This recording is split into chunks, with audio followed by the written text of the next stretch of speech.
नमस्कार सभी का। यूपी योद्धाज मैट और मसाला चाय के इस सेगमेंट पर आप सभी का स्वागत है। मैं ऋशांक देवाड़ीगा, आपका होस्ट। मेरे साथ जुड़ने वाले हैं रोहित बालियान और James Kamveti. Welcome Rohit, welcome James. Thank you भैया। पहला पॉइंट मेरा ये होगा रोहित की प्लेइंग सेवन जो हमारा है वो क्या होना चाहिए। पिछले मैच में हमने देखा था आशु खेले नहीं थे, शायद इंजरी के कारण होगा या फिर टीम के साथ भी दिखाई नहीं दिए हमें। तो कारण क्या है वो एग्जैक्टली तो हमें हमें पता नहीं, पर आशु क्या इस मैच में खेल सकते हैं या फिर नितिन पनवर जो थे उनके साथ ही प्लेइंग सेवन शुरू होगी। तो मैं ये कहना चाहूंगा तुम्हें रोहित, आप क्या सोचते हो? देखिए रिशांक भाई, लीग बहुत लंबी है। 23 मैच है। देखिए अगर थोड़ी बहुत इंजरी भी आशु सिंह को है तो शायद कोच साहब ने उनको एक दो मैच का रेस्ट दिया होगा, या कोई घरेलू कारण भी हो सकता है, शादी ब्याह का भी माहौल चला हुआ है। देखिए जो जो पहला मैच हुआ था अपना मुंबई वर्सेस यूपी योद्धा के, तो आंसू की कमी इतनी खली नहीं, क्योंकि नितिन पवार जो उनके उनके साथ ऑप्शन रखा हुआ है, जो कोच साहब ने नया नए लड़के पे विश्वास किया है। पिछले साल भी शायद ये दबंग ये यूपी योद्धा के हिस्सा थे, तो उनको इतना बिल्कुल। चांस नहीं मिल पाया था। 4 टैकल पॉइंट थे उनके, और नितिन पवार ने करके दिखाया है। 2 टैकल पॉइंट बिल्कुल। और टाइमली टैकल किए हैं। उनकी जो परफेक्ट टाइमिंग पे टैकल होने चाहिए थे, उसी परफेक्ट टाइम पे नितिन पवार ने टैकल किए हैं। और देखिए स्क्वाड अपना सेम है, सेम थोड़ी से मेरे हिसाब से खेलेंगे टीम। और प्रदीप नरवाल, जो बहुत बड़ा क्वेश्चन बैठता है रिशांक भाई। देखिए प्रदीप बिल्कुल, नरवाल बहुत अपने बड़ा आप सवाल में। है, क्योंकि हाँ। सभी हमारे फैंस भी ये जानना चाहते हैं और सभी दर्शक जो है जो स्टेडियम में प्रदीप नरवाल को देखने आते हैं या टीवी पे उन्हें देखते हैं, सभी का यही सवाल है कि प्रदीप नरवाल जो है वो उनके फॉर्म में हमें अगले मैच में दिखेंगे या नहीं। तो ये आशा करता हूं मैं कि प्रदीप नरवाल हमें इस फॉर्म में दिखे और अच्छा करते हुए दिखे, क्योंकि यूपी के टीम को बहुत ज्यादा जरूरत है प्रदीप नरवाल के पॉइंट स्कोर करने की, क्योंकि सुरेंद्र गिल जैसे है रेडर है वो पॉइंट लेके आ सकते हैं किसी भी टाइम पे तुम्हारे टीम के लिए। पर प्रदीप नरवाल का जो सपोर्ट जो बनेगा टीम में वो बहुत जरूरी होगा यूपी योद्धास के बिल्कुल जीत। रिशांक भाई, आप सही बोल रहे हैं। देखिए प्रदीप नरवाल एक इतना बड़ा चेहरा है, जो प्रो कबड्डी में सबसे ऊपर हाईएस्ट स्कोर जो रेड पॉइंट है उनके हैं। और वे जो सिंगल डबल लाते हैं, लेकिन बुग्गी के रेडर, बुग्गी बोलते हैं हम लोग में, जो 3 4 पॉइंट मल्टीपल रेड जो कर सकते मल्टी हैं, वो मल्टी प्रदीप। रेड हाँ। पॉइंट्स। हाँ, बिल्कुल। मल्टी रेड पॉइंट्स प्रदीप ही कर सकते हैं। गिल पे विश्वास करते हैं, सेकंड रेडर पे है, लेकिन गिल पे इतना कॉन्फिडेंस इसलिए नहीं आता रिशांक भाई, क्योंकि वे सिंगल डबल वाले रेडर है। वो बिल्कुल। उनको रिवाइवल जरूर करा सकते हैं, लेकिन रिवाइव करा सकते हैं, पर मैच हाँ। जिताने वाले रेडर हमें हाँ मैच प्रदीप। देखिए, आपने देखा होगा सचिन तनवर को।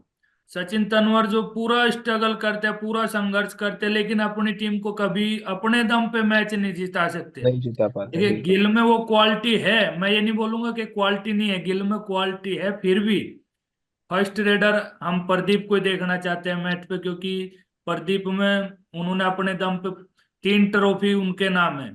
अपने दम बिल्कुल। पे तीनों ट्रॉफी पटना पायलट को उन्होंने दी है। तो प्रदीप को हम यही चाहेंगे कि इस मैच में उनकी परफॉर्मेंस अच्छी हो, और वो अच्छी दूसरे हो। पहले वाले प्रदीप हमको दिखाई दे। And James, welcome. I just want to ask you, what do you think? What can be the playing seven for the next match versus Haryana? Uh, the playing seven won't change so much, but I'm expecting Nitin Panwar to start in in a shoe space, and then Gurdeep will also come in. The raiding will remain as it was last time. Pardeep Narwal will lead the raiding, assisted by I, Surendra Gill I and think Vijay Malik. James Gurdeep will come in as a substitute. We can see Harinder Kumar. in the starting seven because it's just the second match. I don't think so. They'll give Harinder more time to get settled in the team. So Mm. because it's a new team for him as well, so I think the coach will not take that decision to change Harinder and bring in Gurdeep. I think Gurdeep Uh, come in as a substitute, and Harinder is will be the part of the playing seven. okay. Yeah, The corners will maintain as it was last time. Nitesh Kumar and Sumit Sumit Sangwan. Sangwan. Yes. Yes.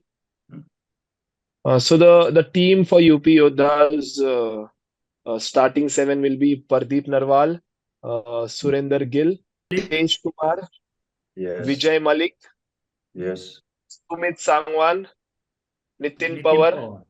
Mm. and Harinder Kumar. So this seven players, I think they will start with the playing seven for the UP Yodhas team, and Mm. we hope that the the team does well with the Haryana team, and we hope we get that winning start.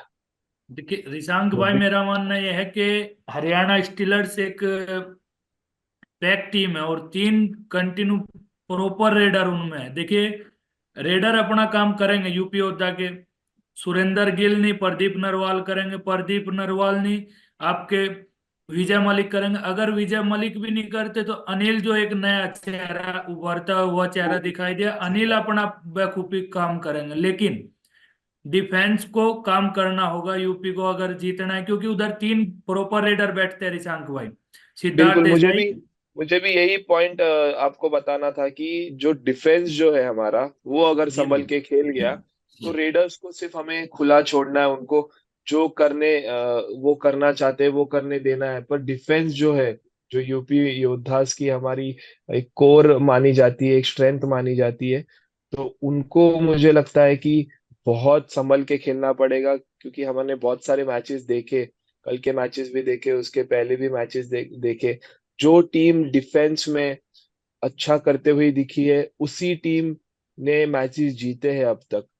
क्योंकि raiding की बदौलत तुम match जीत नहीं सकते, defence की बदौलत ही match जीतोगे। तो defence जो है वो हमारा बहुत स्ट्रांग है, उनको थोड़ा स्टेप इन करना होगा, जिम्मेदारी लेके खेलनी होगी। और दूसरी बात है रोहित, ये कहना चाहूंगा कि सामने जो रेडर्स जो है उनकी, हरियाणा स्टीलर्स की टीम जो मैं कह रहा हूँ कि देखिए रेडर्स उनके पास है, अच्छे खासे है, पर बाकी जो डिफेंडर्स है थोड़े नए प्लेयर्स है उनके पास। और मुझे ऐसा लगता नहीं कि जैसे एक बहुत नामचीन प्लेयर्स है उनके टीम में, या फिर मोहित जयदीप छोड़ के आप डिफेंस में दोनों कॉर्नर डिफेंडर्स नए हैं, और सिद्धार्थ देसाई रेडिंग में अकेले एक अच्छे ऐसे चेहरे दिखाई दे रहे जो कि अच्छा प्रदर्शन कर सकते हैं। वो भी आपको पता है कि शुरुआती कुछ मैचेस उनके लिए बहुत डिफिकल्ट होते हैं, क्योंकि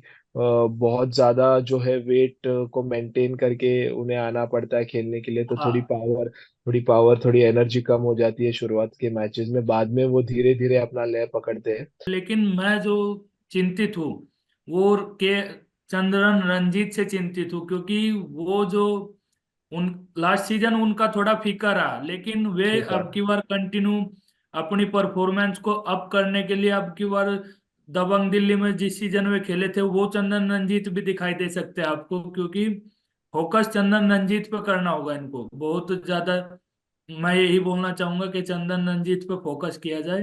तो राहुल एक ऐसे प्लेयर है जो राइट कवर भी खेल लेते हैं, राइट कॉर्नर भी खेल लेते हैं। हालांकि इस सीजन हमें एज अ राइट कॉर्नर वो प्रॉपर कौन? दिखाई देंगे। तो देखना पड़ेगा कि जो नई जिम्मेदारी उनको एज अ राइट कॉर्नर मिलेगी, उसको वो कितना निभाते हैं अच्छी तरह से। और as a defender Rahul Sethpal पर भी नजर रखनी होगी हमारे लीडर्स को। वही चेहरा देखिए, जयदीप मोहित नंदल तो ज्यादा एडवांस रहते, लेकिन जयदीप बिल्कुल रुक के खेलते हैं। रुक वो के विजय खेलते हैं मलिक बराबर। को फोकस करना पड़ेगा उन पे, और विजय मलिक कंटिन्यू उनके साथ टूर्नामेंट भी खेलता है, वो तो वो कर खेले हुए लेंगे। बिल्कुल। तो यही है रेडर्स। रेडर्स के बारे में अगर कहूंगा तो देखिए आपने सही कहा, चंद्रन रंजीत जो है वो थोड़ा परेशान कर सकते हैं। पर हालांकि जितना अंतर मुझे पता है कि चंद्रन रंजीत जो है अपने फुटवर्क से फुटवर्क फुटवर्क पर ज्यादा डिपेंड रहते हैं, और अटैक उनका होता है आगे रनिंग हैंड टच कर लेते हैं, कवर डिफेंडर पे अच्छी स्ट्रेच करके पॉइंट लेते हैं। पर एक बात है उनकी, वो बोनस के पास जाते हैं, उस समय नितेश ने उनको बहुत बार परेशान किया है। तो और मुझे ऐसे लगता है कि नितेश अगर वो एंकल होल्ड करने में सक्सेस रहेंगे आज, तो आज परेशानी में डाल सकते हैं आगे के मैचेस में। कि चंद्रन रंजीत को एंकल होल्ड अच्छी तरह से कर सकते हैं, परपंजन जो है, जो कि दोनों लेफ्ट के रेडर है। तो लेफ्ट के रेडर बहुत हो गए, मतलब दोनों अगर खेलेंगे तो लेफ्ट के रेडर आएंगे, नितेश पर ज्यादा जिम्मेदारी बनेगी, आशु पर ज्यादा जिम्मेदारी बनेगी, हरिंदर पे ज्यादा जिम्मेदारी बनेगी। तो लेफ्ट से रेडर्स बहुत ज्यादा अटैक करते हुए दिखेंगे हमें हरियाणा स्टीलर्स में। और सिद्धार्थ देसाई आपको पता ही है कि राइट से भी रेड करते, लेफ्ट से भी रेड करते, तो वो भापेंगे सिचुएशन को कि कौन सा पोजीशन जो है ज्यादा पॉइंट लीक कर रहा है, और उस सिचुएशन से वो रेड करेंगे। अगर राइट से रेड शुरू करेंगे, लेफ्ट से रेड शुरू करेंगे, जहां से उन्हें पॉइंट हासिल होगा वहां से करेंगे। पर सिद्धार्थ देसाई मुझे भी लगता है कि शुरुआत जो है उनकी धीमी हो सकती है। James, what are your thoughts? What do you think about the opponent team, Haryana Steelers? Haryana Steelers is going to use uh, a very unique way of handling UPO.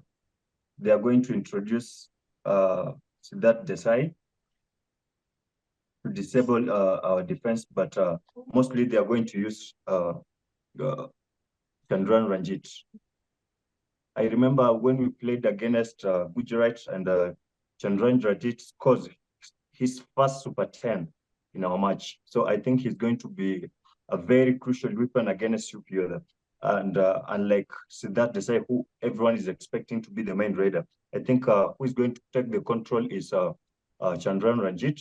And our defense has to be very vigilant because he takes bonus and point. He takes bonus plus point every time he comes to raid. So our defense has to be very vigilant. And also we Okay. have to be careful with the coach strategy. Coach Manpreet is really technical. He believes in a game of slow. He doesn't want players to rush. He tells his defenders, don't rush. His raiders, don't rush. Everyone, you take the game as it is, slow. Nobody should rush. Everyone, you take control of the moment. So we are going to be having a really tough time to deal with its defense and also the rating system. Yes. Obviously, there will be a good strategy because Coach Manpreet, we all know, he's a exceptional coach. He's been a player. He reads the game very well. So he will have some serious plans for our team UP Yodha when they play against us. So uh, आज it was nice to talk to you James and Rohit. आज का बहुत अच्छा रहा ये session, और हालांकि हमने बहुत सारी चीजें कवर अप कर ली है इसमें। तो मुझे लगता है कि जो मैच जब शुरू होगा हरियाणा स्टीलर्स और यूपी योद्धा का, वो हम सभी बैठ के देखेंगे और आशा करेंगे कि ये टीम अच्छा करते हुए दिखी हमें। टैकल इनिशिएट करें जितना हो सके उतना, शुरुआत से एग्रेसिव खेल के जो है टैकल्स में पॉइंट बनाए, और रेडर्स तो अपना काम कर ही लेंगे। बस सुरेंद्र बस। गिल, प्रदीप नरवाल और विजय मलिक, सभी को मैं हमारे टीम को ऑल द बेस्ट कहना चाहूंगा, और अच्छा करके दिखाएंगे हमारी टीम। और जो मैच के बाद जो हम आप सभी दर्शकों को से वापस जुड़ेंगे, और मैच के बाद जो है वो डिस्कस करेंगे कि हम क्या अच्छा हो सकता था मैच में और क्या नहीं। तो आप सभी का शुक्रिया हमसे जुड़ने के लिए। Best of luck UP Yoddhas. Best of luck UP योद्धास।